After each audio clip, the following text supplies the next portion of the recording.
Anak bungsu mendiang Akiditio Herianti diketahui dibawa ke Rumah Sakit Jiwa Ernaldi Bahar, Palembang.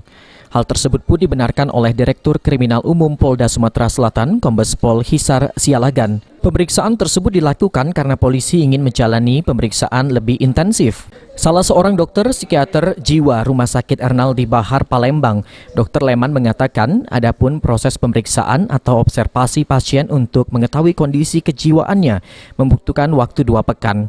Beberapa prosedur pun dilakukan seperti secara intensif tim dokter akan melihat maupun melakukan pemantauan apakah pasien tersebut ada indikasi gangguan jiwa.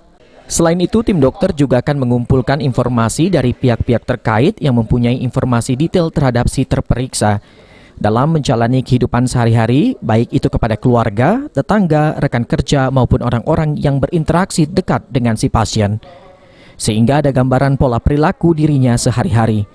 Setelah hasil observasi didapat, maka tim dokter akan menyerahkan hasil pemeriksaan tersebut kepada pihak yang meminta untuk dilakukan pemeriksaan, dalam hal ini aparat penegak hukum.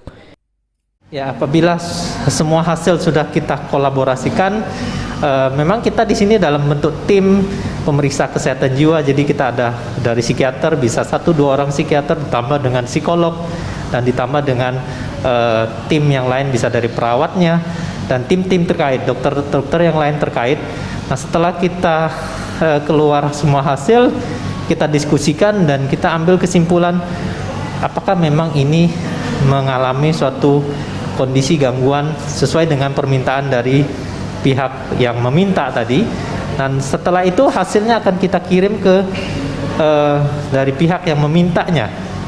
Karena memang sesuai dengan permintaan itu bersifat rahasia sehingga hasilnya hanya akan disampaikan kepada pihak yang meminta. Dalam hal ini adalah aparat penegak hukum. Dalam persepsi pihak psikiater, setiap orang yang mengalami gangguan jiwa sebenarnya tidak serta-merta bisa lepas begitu saja dari ancaman hukum, mengingat kondisi kejiwaan seseorang itu bersifat fluktuatif. Mengalami gangguan jiwa berat atau mengalami retardasi mental yang dia tidak dapat mempertanggungjawabkan perbuatannya secara hukum, sehingga baru dia mungkin secara hukum bisa bebas secara hukum. Tetapi tidak semua gangguan jiwa, karena tadi saya bilang gangguan jiwa bisa sembuh, gangguan jiwa bisa fluktuatif. Jadi pada saat dia melakukan itu, apabila kondisi gangguan jiwa yang pernah dia derita tidak dalam kondisi tenang, tidak kambuh, artinya dia dianggap dalam kondisi yang baik.